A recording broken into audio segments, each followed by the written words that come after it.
Well, good evening, everyone. Use the cold.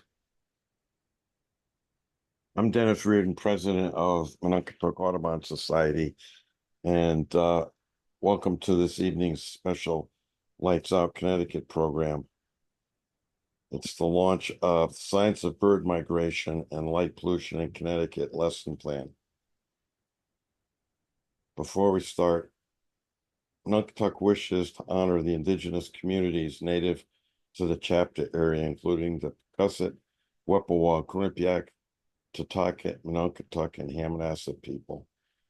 As we advocate for conservation of the land and its wildlife, we're indebted to the work of Native and Indigenous people who cherished the land for thousands of years before European colonization. One announcement: the Lights Out Connecticut team has been working on modifying the Connecticut Building Code lighting requirements. In 3 weeks, we'll have a presentation, a closer look at model outdoor lighting regulations for Connecticut. You can sign up for that on the website. Greg Paz and Meredith Barges are co-chairs of Lights Out Connecticut, and Catherine Ferreri is a science teacher at Coleytown Middle School in Westport. So let me turn it over to them. Oh, and mute yourselves, please.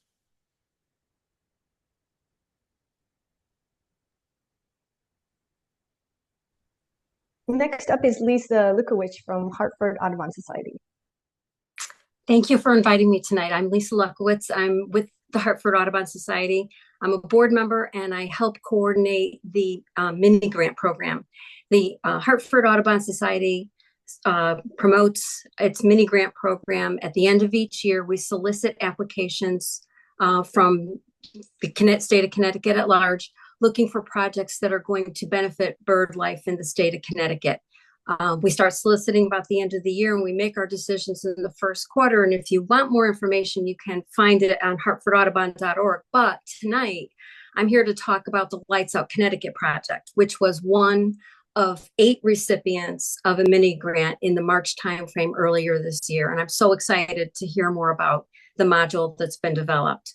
We see a variety of applications every year. We see large projects, small projects, projects that are focused on habitat restoration. They might be focused on rehabilitating birds or raptors. We receive project requests from scouts and schools and land trusts and individuals, and they're all very worthy projects. And while we can't support every single project, I wanted to share some of the reasons why we chose the Lights Out Connecticut project. First of all, we truly appreciate the work that's being done by Lights Out Connecticut, and we very much want to support the efforts to minimize the light pollution during migration.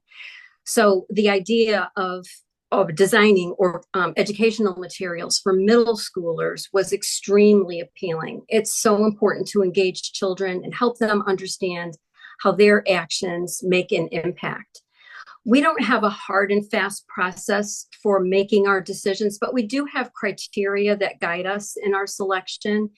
And in addition to the educational aspect of this particular project, we saw a lot of other qualities that really checked a lot of boxes for the board. This was an extremely well-organized project with a solid budget and a solid project plan. And when you see a project that has that much detail in it, you know that there's going to be a real good chance for success. It's directly focused on birds, and we appreciate the fact that this module is going to be downloadable to teachers statewide. That really helps ensure its long-term success and its long-term benefits. So those are some of the things we talked about. So congratulations, Meredith, for all the work that you did, and also to the developer, Christine, and to Joe for your work reviewing the material. We're really excited to hear more about this. Great. Thank you so much, Lisa. I'm Craig Repaz. I'm with Lights Out Connecticut.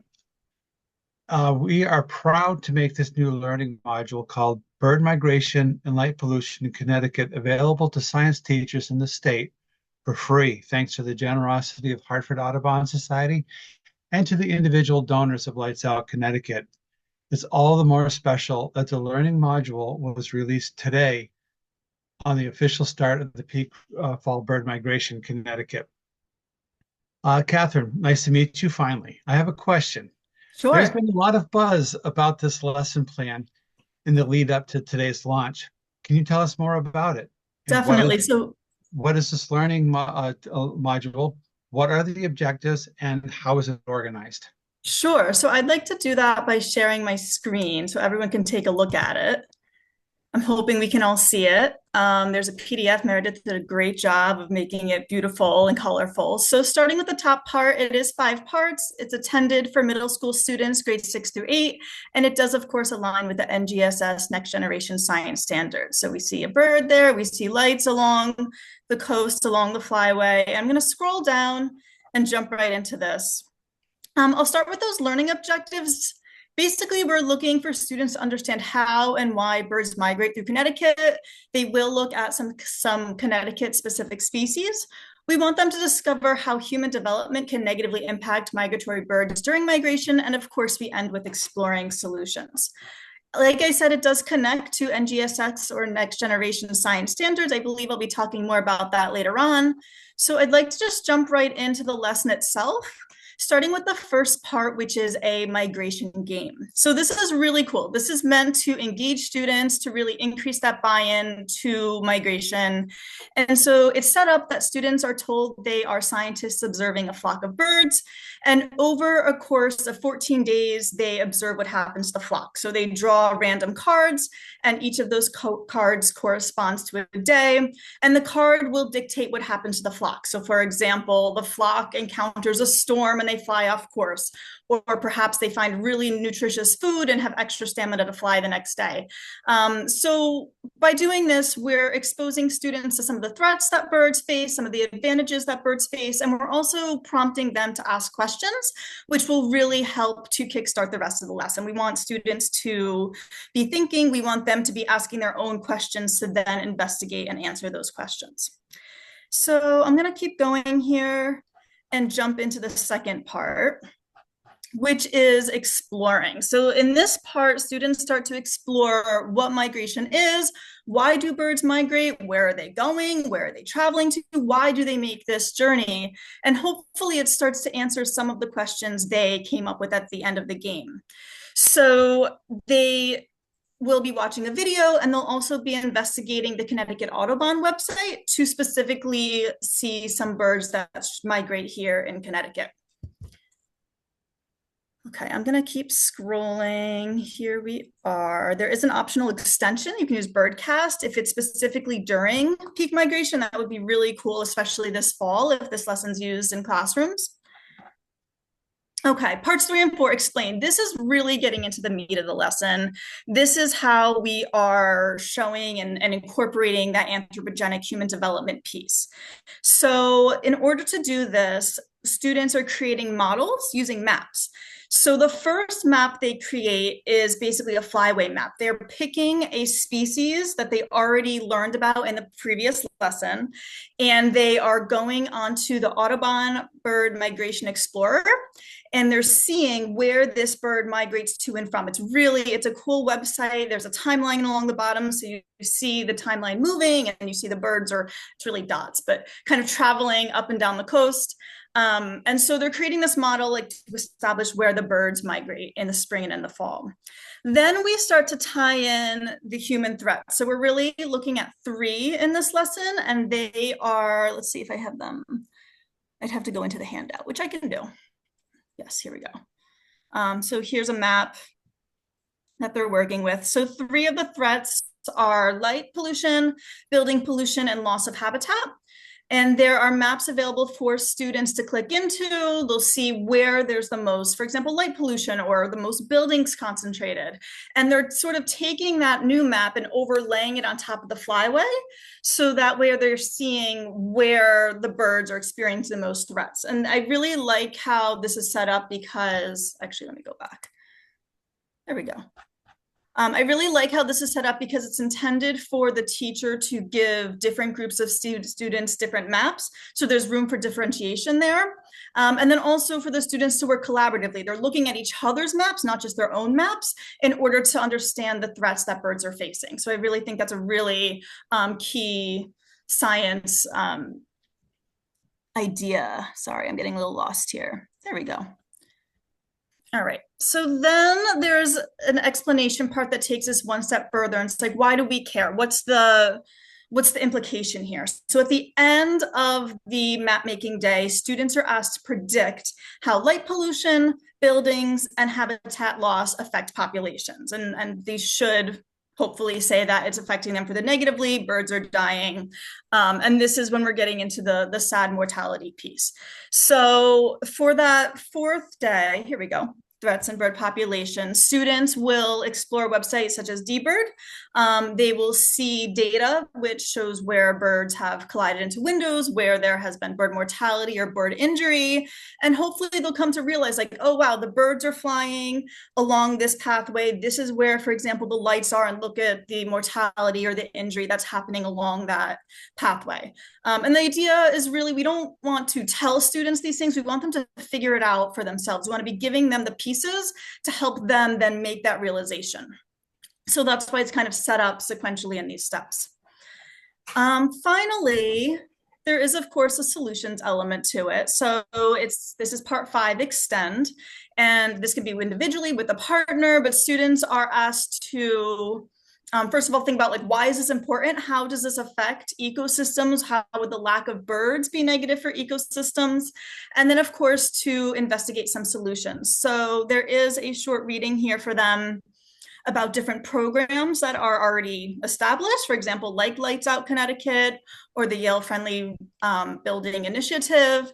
And so they're exploring what's already been done, and then also thinking about, well, what can I do? What can I do as a student? So there are some suggestions here. I'm sorry, this is long and it brings me back to the beginning every time. Okay, there are some suggestions here, such as turning off lights at your house, in your community, at your school, perhaps putting ribbons or tape on windows so that the birds can see them, creating bird-friendly habitat, right? They need space to rest and forage during migration. So instead of the monoculture grass that we have as a lawn, maybe some fields or meadows, which would be better for birds as a habitat. So that's the general overview of the lesson. There is, of course, also an optional assessment piece. Students can create a video, some sort, I'm trying to see if that's here. A video, or just basically something to create awareness and that the teacher could assess at the very end of the lesson. So that's the general scope of it. There are materials on the bottom. So these are some of the links I was opening into. So just very briefly, here's directions for the games. There's a sample card. This is what it might look like. So on one entry, what happened to your flock, the students would record what happened. They'd record the number of birds, how far they traveled, and how far they traveled total. There's the game cards. So anyway, all the resources and all the materials are available at the bottom of the outline in the PDF. I'm gonna stop sharing my screen now. Okay. Great, thank you. While you're unmuted, next question. How does the lesson plan support students' learning and development in the life sciences of biology and the environment? How does it help middle school students to grow as scientists and as scientific thinkers?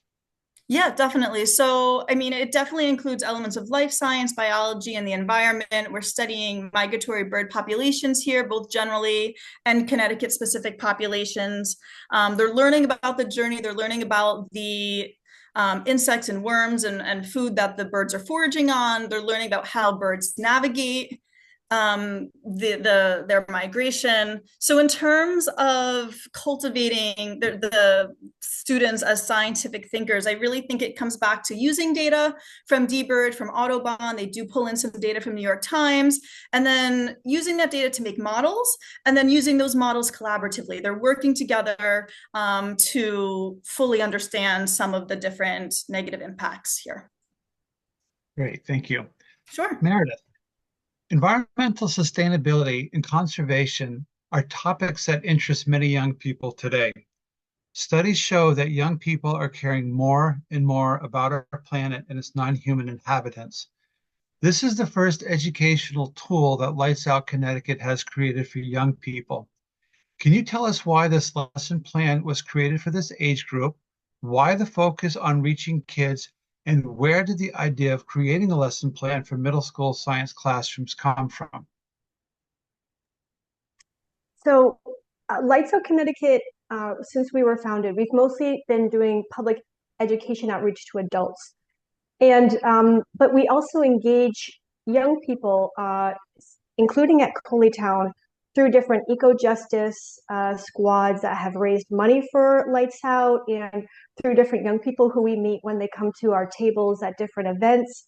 And I also did a teen program at a library, I think it was back in the fall. So I started to realize that there was this whole population of young people that are interested in light pollution. They're interested in birds and the way that young people are interested in animals. And in particular, a lot of young people are surprised to learn that birds are migratory. That's something that a lot of young people don't realize.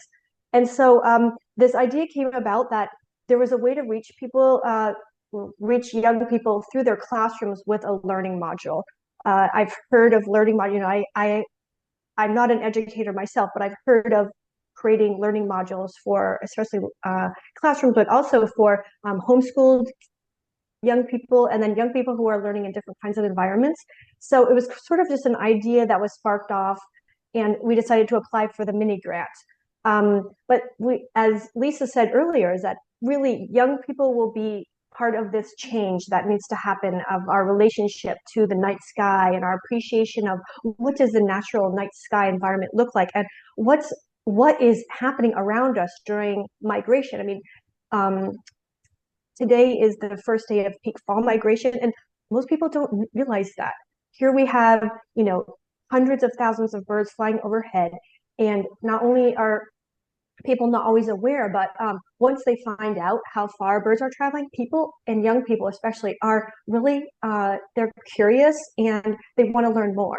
And also the phenomenal things that migratory birds do, which young people learn about in this lesson plan. So it was sort of like a perfect scenario. And I'll say we wanted to target young people, but it was really Catherine. Once I connected with Catherine Ferreri, and she's a sixth grade middle school science teacher. And once we connected, and that's her specialty, we realized that this could be really a special education tool for middle school students. So that's why it's targeting grades 6 through 8.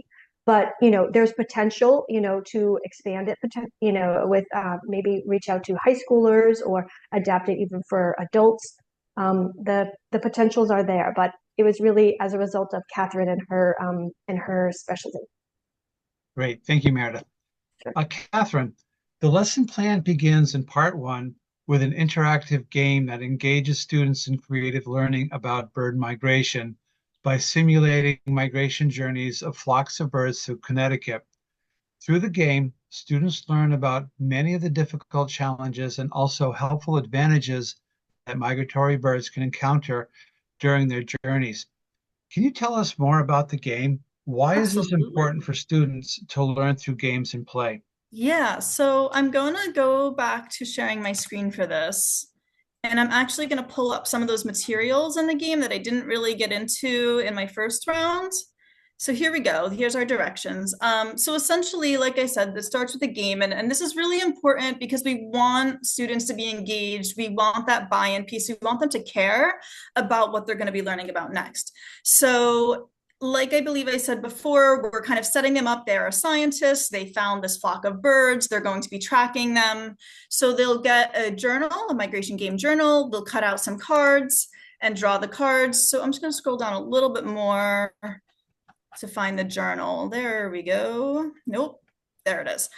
So what they'll do is it's their name, the date, and then what the species looks like, so they can draw a picture. And again, just kind of increasing that ownership piece. We want them to really care about the species. So from there, they're going to pick their bird species, and there's a few that they can choose from, like the worm-eating warbler or the black and white warbler. And then they're choosing cards. So I'm scrolling through these cards quite a bit here, but you can tell that there's different events that happen.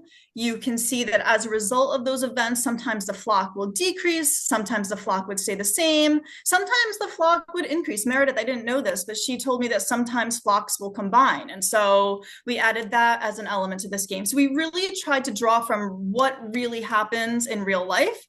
And then additionally, there's resting and foraging cards. Again, something I learned from Meredith is that the birds do spend a significant portion of time resting and foraging. So the students actually have to, in this game, draw a certain number of rest and forage cards for their migration to be successful. So ultimately, they're playing this game. They do it for 14. They draw 14 cards to simulate 14 days of migration. And at the very end, they make they conclude, let me find that, sorry. Oh, there we go. There's the journal. Here we are. So they note some advantages that the flock had, they note some threats that the flock faced, and then they also will compare to other students. And again, we'll end with questions. And that's really important because then that drives the rest of the lesson. I'm hoping that they're asking, like, why do birds migrate? What kind of birds migrate? Which then we'll go on to answer. So that is generally what this game is about. The amazing thing about it, Catherine, is can you tell people about how you tested this game, which I think is incredible. That's how it was, the way it was fine-tuned. How you tested the game with your. Oh yeah, no, I tested it like 15 times. I had a whole spreadsheet. So yeah, I mean, I went through it to make sure that the numbers at the end were accurate. So Meredith, maybe you can help me out here, but it was somewhere in the range of like 1,000 to 2,000 miles that they were flying. I want to say the flocks generally decreased, right? If we started with 20 birds at the beginning, then at the end, we had overall decreases with a few increases. So we tried to make the end results as realistic as possible, considering it's a game. Yeah, that's right. So it had to be tweaked. That's exactly right. Is that some of these birds are traveling 2,000 miles. And when Catherine did the calculations at the end, that was about how far the flocks were flying. And then I think that in the beginning, the first time you beta tested it, the flocks were increasing too much. So you had to make it more challenging and lose more birds so that it would really simulate, because we can see, especially on the return flight in the fall, during the fall migration, is that we have a larger percentage of mortalities with like adolescent birds. And I don't know what the exact figure is. Craig, do you know? I feel like you mentioned that sometimes in your presentations about the mortalities for fall that are just much higher. I know that's true for window collisions for sure. That's the largest spike of the years. Fall migration is when the highest numbers of window collisions happen. In the fall migration, the return into the contiguous United States is about 73%, and the return rate into Canada is around 62%. So there is a lot of mortality from the fall migration. Yeah, and that's really well reflected in Catherine's game, reflects that really well. So it's exciting. And I feel like this is a game, even though it's designed for middle school students, I really want to play that game. I haven't played it yet. So I'm gonna put aside Wingspan. I'm gonna put aside my Wingspan game and play the bird migration game. Okay, great, thanks. The next generation science standards are K through 12 science content standards that set the expectations for what students should know and be able to do. The next generation science standards were developed by states to improve science education for all students. So Catherine, how is this lesson plan connected to the next generation science standards? Which standards do these lessons connect to, and how will it be used in middle class science classrooms? Sure. So I'm again sharing my screen. I just want to pull up those standards for everyone to reference. So this lesson plan can connect to 3 standards. The first one is MS, middle school. LS stands for Life Science 2-1. And that says analyze and interpret data to provide evidence for the effects of resource availability on organisms and populations of organisms in an ecosystem. It also connects to MS ESS 3-3, which is construct an argument supported by empirical evidence that changes changes to physical or biological components of an ecosystem affect populations. And finally, MSLS 2-4, which says apply scientific principles to design a method for monitoring and minimizing humans' impact on the environment. So just to kind of explain the connection, the first two standards are essentially about how changes to a population's resources and the ecosystem affect the populations. So when you think about the lesson plan, we're thinking about migratory bird populations, that's our population, and then the fact that there are many resources that aid migratory birds on their journey. So like nutritious food, a dark sky, good habitat, and how humans impact negatively those resources and what happens to the migratory bird populations as a result. For that last one about minimizing impact on the environment, that ties into the last part of the lesson as students are called to action to, and again, I believe I mentioned this, but to turn off the lights or perhaps to build a better habitat for the birds, or even just make their windows more bird safe, or even write to a politician to support a Lights Out initiative. Great, thank you. Sure. In one of the last parts of the lesson plan, after students have learned about some of the many different challenges that birds face as a result of light pollution, like building collisions and predation, students learn about some of the efforts already underway to protect migratory birds from different conservation and advocacy groups in Connecticut.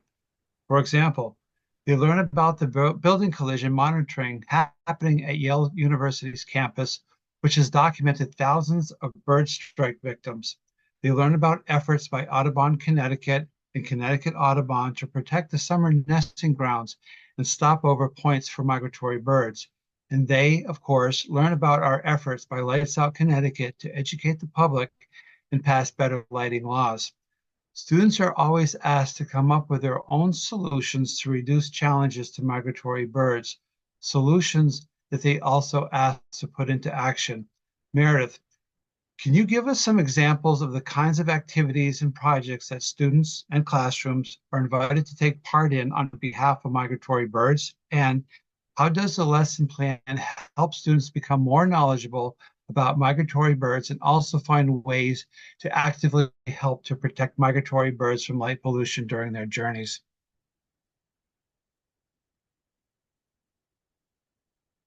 This is such an important part of the lesson plan because it's really, once the students have gotten to this point, they're integrating all the information that they've learned about what the threats are, and then they're seeing, well, what are the different solutions? But we don't want to put the onus on young people to come up with the solutions when, of course, there are already many solutions underway. And so we wanted to, in this, or Catherine did in this last section, on day 5 or part 5, to highlight some of the efforts that are already happening, and then to see how young people could tie in their efforts with the efforts that are already happening. So this is when some of the assessment can happen in different projects that students can take on. Let me read some of the different things that are, Catherine, what are some of the different things they can write op-ed to one of their elected officials? Yeah, so we even have a template letter within the lesson plan, so they could write like, we are the students from whatever school district and we're writing on behalf of, we provide a template. I love the idea of them turning off lights in their school or at their house during peak migration, or even reaching out to like local businesses within the community. Also, I think I mentioned like putting something on the windows to prevent collisions. That's something a kid could definitely do after school. So those are a few that come to mind. Yeah, I think in here, so it's, some of them are to, let's see here, some of the different, to write to elected officials, to investigate the lighting policies in their school. So find out like, when are lights turned off at the school? Are they turned off? Because I will say in Connecticut, there are quite a few schools, I can say in New Haven, unfortunately, schools that leave their lights on all night long. Probably for security reasons, but some of those lights are likely able to be turned off safely. Actions that they're taken at home, and then also how they can create food-rich habitats in their yard or at their school, and then how they can educate their community by creating things like a video or like a poster or something. So it's really trying to engage young people to learn how to advocate, and then how they can put their learning into action, so that the learning it doesn't just happen in the classroom; it translates into real world changes. Great, thank you. In the birding community, we have known for many years that light pollution, building collisions, feral cats, and pesticides individually and cumulatively pose serious threats to many migratory bird species during migration, especially the songbirds, which are facing steep population declines. For most people in Connecticut, but most people in Connecticut don't know about or understand the problem of light pollution and other factors of human development for migrating birds. It is a complex subject and a heavy one, especially given the toll on birds. So, Catherine, as a science teacher who teaches young students aged 11 to 12, how did you find the right balance in this lesson plan between presenting some of the more troubling scientific facts and data on bird migration in Connecticut and not overwhelming students with difficult topics like collision deaths and mass bird mortality? Yeah. So this was really difficult, especially at the beginning when I was just trying to kind of sequence out and figure out the order of the lessons. I'll be honest, before I started this, I didn't realize how many birds died. It's really such a sad figure. And so at the end of the day, we want to expose students to like the wonder of birds, how amazing they are, their journey, how incredible that is. And I just decided I really wanted to do that first, and tell them the cool things with the game and just some background information before getting into the mortality piece.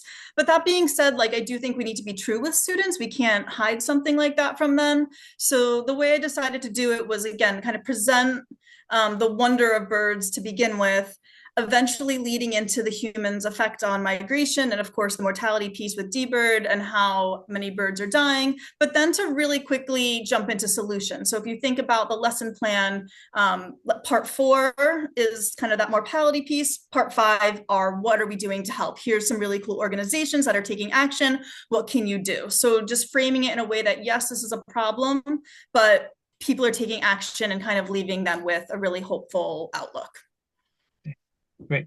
While I have you, so much thought has gone into each part of this lesson plan and its 5-part curriculum as a whole. It's amazing. Great job. How easy will it be for teachers to adapt it to their classrooms?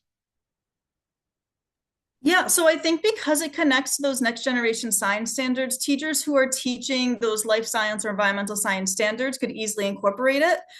So for example, for a teacher teaching population ecology and population dynamics, that would be a natural fit. We do a phenomena-based curriculum, and one of our units is how do humans affect the environment? And so this would really naturally lend itself to something like that, because we're talking about the environment, light pollution and habitat, and then also birds and ecosystems. So I think because of that connection to the standards, teachers could incorporate it into their classrooms. Great, thank you. It was explained before how educators can adapt the lesson plan for their students and learning goals. I'm wondering about the limits to how it could be used and adapted. Are there any limits to that? For example, could it be used in another geographical area by a different age group? Let's say some adults in Panama. Meredith, can you take a stab at this one? Yeah, sure. So, Catherine is a middle school science teacher, and she used her expertise to really gear this towards young learners. But having read the materials that Catherine wrote and designed and helping her to refine them, I really think that they could be used by a broader range of people, just with a few small tweaks. Especially, the bird game. I think that almost any group, if they wanted to give it a try.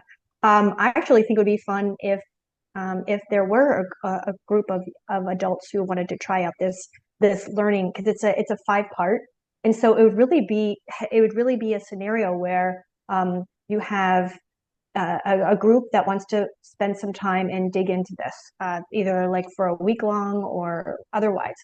So I don't think that there's any real reason why it couldn't be tried out, but it obviously would not meet those next generation science standards for like high school or for elementary school. It's not designed for a different classroom, but I think it could be used informally, let's say.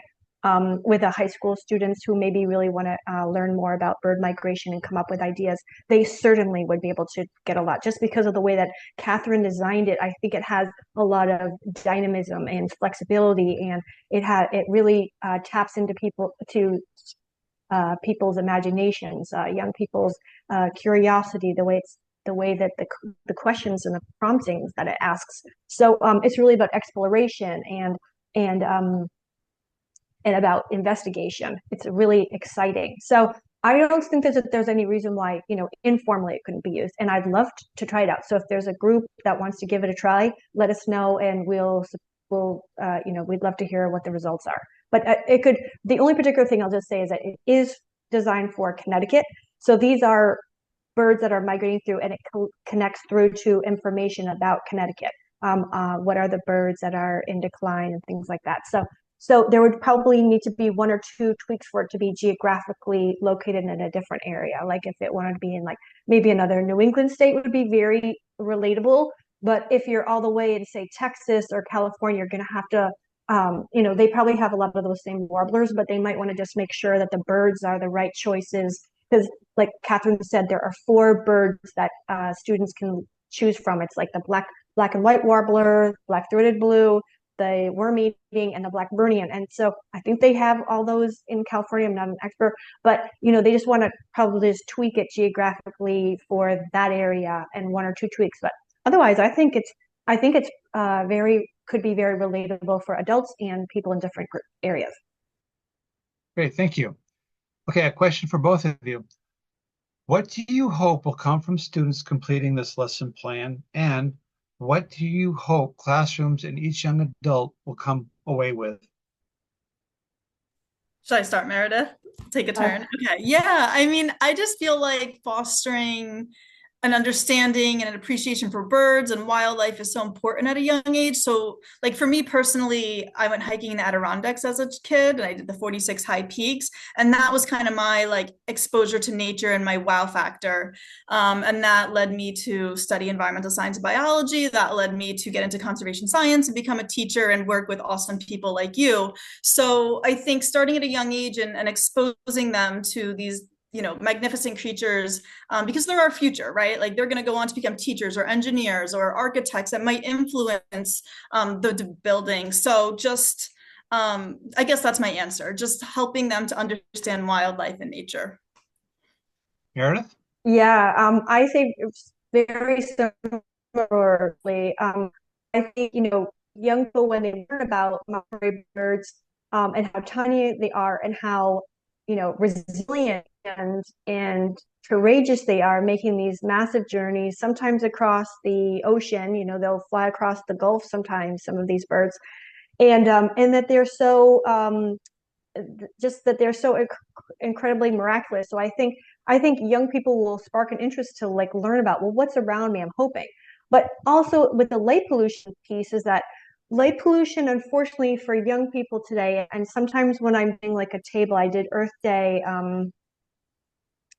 in Hartford this past spring, and I set up a table, and I asked some of the young people occasionally, was like, oh, have you ever seen a shooting star? A lot of young people, they have never seen a shooting star. They've never really seen like what a full night sky should look like.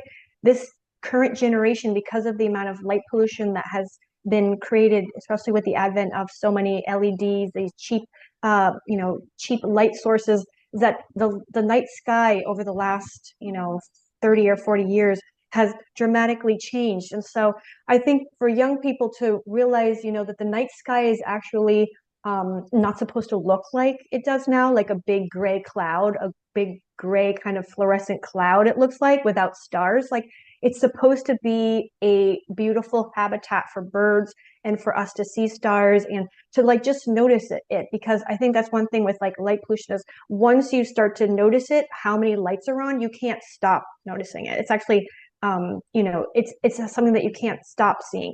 So I really hope to inspire young people to start to notice, why are all these lights on? Maybe maybe it's past their bedtime, but even in the wintertime, they'll notice there's a lot of lights on. Why are the lights always on? Why, and to wonder about what is the night sky what's its role in the larger ecosystem? Because I think that's something that we don't appreciate is the sky is habitat. Truly, the sky is habitat. The same way we talk about land being habitat, the sky is a habitat and it needs to be appreciated and conserved. So that's what I'm really hoping, that this will inspire young people in classrooms, in their schools and communities to see the dynamism of living things in migration, and also to appreciate that the night sky that's there, and that's a potential for us to reconnect with. Great, thank you. So Catherine, I have a personal question, if that's okay. Sure. What drew you to this project and made you say yes to designing a learning module for Lights Out Connecticut on bird migration and light pollution? Also, are you a bird watcher or a stargazer? I would say I'm just like a general nature lover. Like when we're out for a walk, I'd be that one to pull out my iNaturalist app and take a picture of the bug, or like, take a picture of the flower. What is that? So I don't know if I would say stargazer, bird watcher, but a general nature lover and general nature advocate. And so it feels really good for me to be doing something, and to be taking what I know about education and kind of mixing it with my love for conservation science. Before I was a teacher, I worked at nature preserves, Bedford, Mianus River Gorge in Bedford, and the Daniel Smiley Research Center at Mohonk Preserve. So it's really cool for me to amalgamate those two parts of my life and help make this lesson. Great. And I would like to say it was just a stroke of absolute luck and good fortune that, well, we're connected with Joe Faciolo, who through the Connecticut Ornithological Association, and I don't know if Joe's on the call, but she is the one who we first reached out to, because she's the one who helped organize the Coleytown Eco Squad to 2 years in a row now raise many hundreds of dollars for Lights Out Connecticut and learn about light pollution in the process. So it was Joe who organized them. And then when we reached out to Joe and said, oh, we want to do this, she said, I know the perfect educator, Catherine Ferreri. And then so we had a conference call, we had a Zoom call, and it was immediately clear that Catherine was so organized, was so creative, so intelligent, such a perfect fit for this project. And it couldn't have imagined something better, because Lisa didn't mention this, but we had a whole year to produce this lesson plan. We did it in like 4 months. We had like 12 months. We did it in 4 months. And that's all a testament to Catherine, who I'm sure spent her spring break and other time creating this amazing lessons plan. And we worked together, to refine it. But it was really, this is Catherine's brainchild and her creation. So I just feel so grateful that we got connected and that she said yes to doing. And just to branch off of that, Meredith, it was such a pleasure working with you, and like your support and your knowledge and just your positive attitude. So thank you for bringing me into this. Thank you both. One question I have is, how do people find this lesson plan? So this lesson plan will be downloadable on our website. It's ready to go. I mean, it's been ready to go now for like a month or so, but it still needs some like final tweaks. It will be on our website this evening, and then it's also going to be shared on a number of educator lesson plan websites where educators can go, where they go when they want to find like a science curriculum or something. So the school year is going to be starting up now. So it will be available for teachers, and we're also going to be doing some outreach to some schools to let them know that it's there. So science middle school science teachers and things, but the primary place will be on our website. Okay, thank you. We still have some time, so let's take some questions from the audience, the participants. Lee asked, looks nicely organized. Is the lesson plan designed for traditional classroom schedules, or is it intended for a block scheduled program? Sure. So I can take that one. When I created it, I was just intending a traditional schedule. That being said, it's difficult because every schedule is different, right? Time periods are different. So we decided to break it up into parts. As a teacher, I always find that like what I think I'm going to get done, I don't get done. And if I think I'm going to finish something, it takes half the time. So I do think it's going to be a little bit of teacher discussion. The teacher knows their students, the teacher knows the dynamic of the classroom. And so I'm just really hoping that teachers can take this and they can adopt it to the students that they have. Great, thank you. A question from Catherine Falso. Would Katherine and Meredith talk more about how they collaborated to produce this How did each contribute? How long did it take? Meredith helped me out here. So, yeah, I guess like Meredith said, we connected through Joe Fasciolo, who is my co-advisor on Eco Squad at Coleytown Middle School. And like Meredith said, we had a conference call. We really discussed some ideas. It was really fuzzy at that point. And then I kind of started to put together an outline, kind of just like thinking like, what are the big ideas? What do I want to include? I didn't want to really develop everything at that point. I wanted to see what Meredith thought before really jumping in, but we really were on the same page for most of this project, I would say. And like I said, she's just so supportive and so such a nice person. So let's see, that was probably Yeah, back in February, maybe. I think, yeah, I think it was around February. I feel like I just know that I put together a huge long list of maybe 20 or 25 links or resources Oh and kind of yes. segmented them. And then I could spend a lot of time reading it all and digesting it. And Yeah. then you started to come up with this whole structure and the Mhm. game, which was so cool. As soon as you said you wanted to lead with a game, I thought that was so interesting. And then all the different elements that you put together as you thought about this curriculum sequentially and as a science classroom. So I would say I kind of helped with sort of the resource and the informational part, and then Right.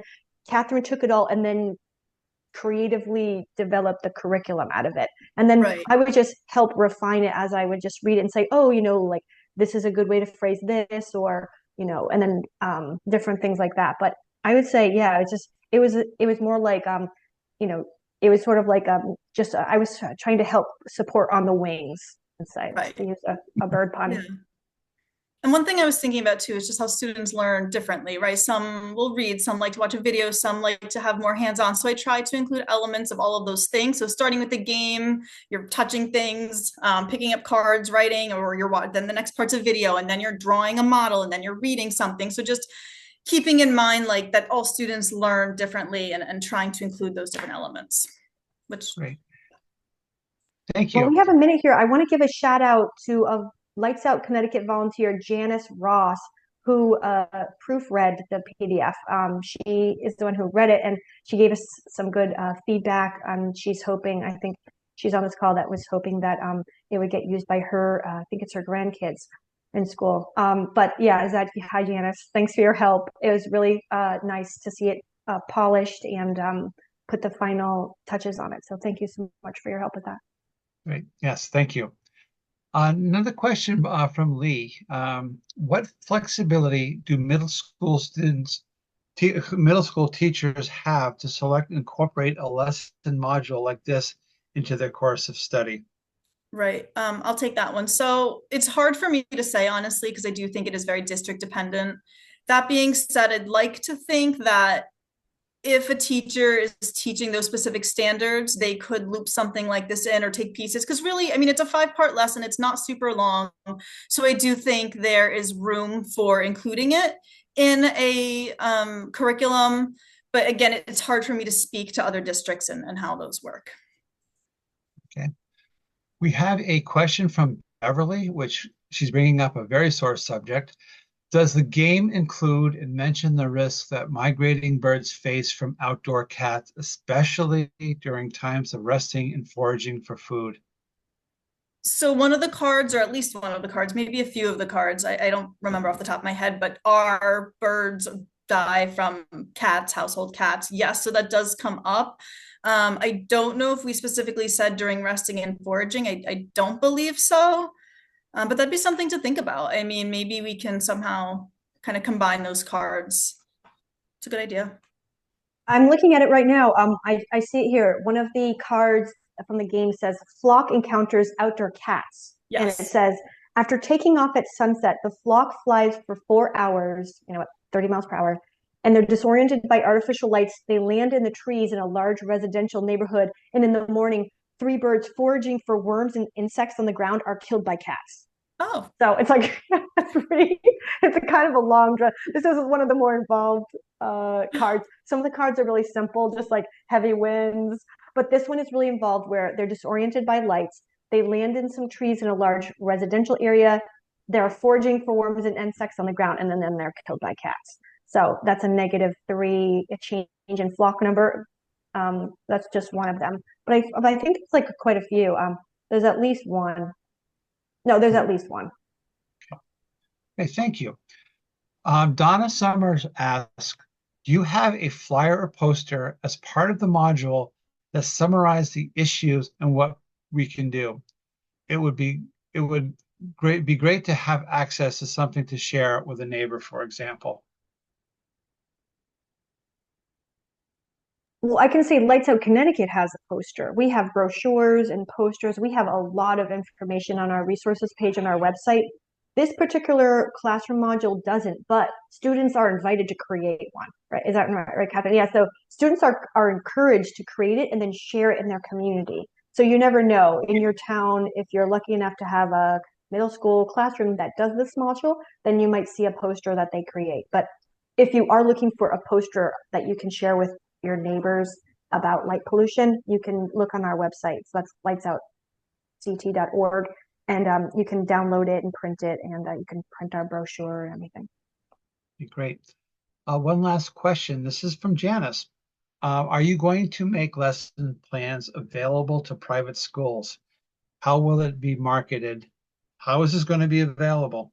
Yeah, it's free. I mean, we want it to be used as much as possible in anywhere that's possible.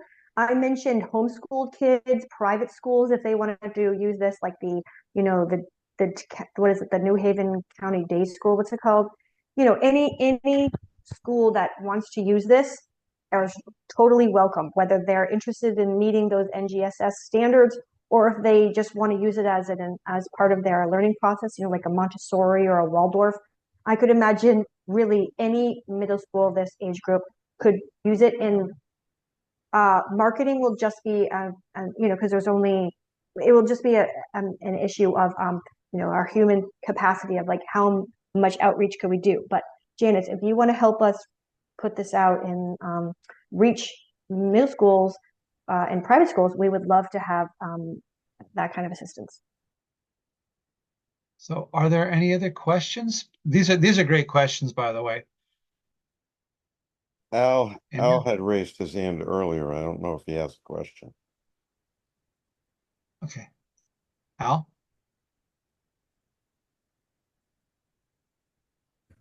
Yeah, okay. Got it? There's Yep. one last question in Go the ahead. chat. Yes. Go ahead, Al.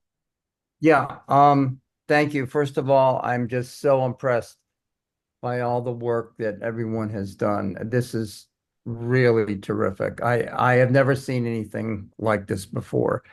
I have a two-part question. Number one, do you have any expectations yet in terms of how much this is going to be used in like first year, second year, third year? And then secondly, I'm wondering, since this is 5 parts, it seems like there's a lot here, which is great. So if somebody does teach science for the year, what percentage of the year's science that they teach is going to be taken up by this 5-part series? Before you answer the question, I just want to make sure that everybody knows Al. He is the president of Hartford Audubon Society. So again, thank you for the generosity to make this happen. So now you may answer the question. Catherine, you're muted. I got it. Yeah. I can speak it. to the second part. So you were asking about like what percent of like classroom curriculum do I anticipate this being a part of? So and it's 5 parts. I think 5-ish days, depending on like how long those days take, perhaps a little bit more, depending on if they do like a really deep dive into some of these ideas. So if you think about a school year, it's like 10 months, 40 something weeks. I don't have it off the top of my head. It's not like a significant part of the curriculum, but I also think that's the beauty of it. If we had made a 10-week curriculum, then I think there would have been less of a chance for it to be included. Because this is kind of short, it could be something that teachers could do at the beginning of the year, like when the year's getting started, or easily incorporated into one of those standards that they're doing. So I think that kind of helps it be more likely to be used. Yeah, and Al, to answer your question about, I think it's sort of a longevity question or a shelf life question of like, how long will this material be relevant and, you know, still correct? I do expect it would have, because Catherine and I talked about this, I think it should have at least a 3 to 5 year shelf life, maybe even longer, but at least 3 and ideally 5+. Some of the figures in there about bird collisions, I mean, we were using the maximum estimates of how many birds are dying, because that was just revised, you know, by Daniel Clem, that it's now estimated that up to 2 billion birds are killed in collisions every year. So I think also because it links to DBird, and that's always being refreshed. I mean, a lot of the links are to Audubon sources and other things that are constantly being updated anyway. So like the Audubon migration tool. So I think it will stay fresh for quite a while. And we could also make an effort to check in, you know, in like 3 or 4 years to say, is it still fresh or what needs to be updated? Yeah. I don't think it would be much. But yeah, I think it should have a long shelf line. I hope it will be used as much as possible. And, you know, if we want to, we talked about it, is like maybe getting some more additional monies to adapt it for high school or adapt it for adults or adapt it here, because what Catherine created is so rich that it could easily be sort of transformed or Right. adapted, you know, into a something that meets other types of standards. So it's something to consider, but for sure this one will have, I think, like at least 3 to 5 years. Thank you. We have one last question from Santa Stanley. Do you refer students and teachers to Dark Skies International that extends the learning of light pollution to more animals as well as students and human health? So we don't refer students to that website. I think just our focus was really on birds for this specific lesson. But again, that could be something if we wanted to expand. Meredith said, you know, maybe we could take this one step further, and perhaps that could be something we could do. This is very bird. I mean, the name of it is Bird Migration and Light Pollution in Connecticut. So it's really specific to birds. It's a major problem. And I know that there are other animals that are affected by light pollution, but this particular module is specifically on birds. Great. It's 8 o'clock. Are there any other questions or anything else for wrap up?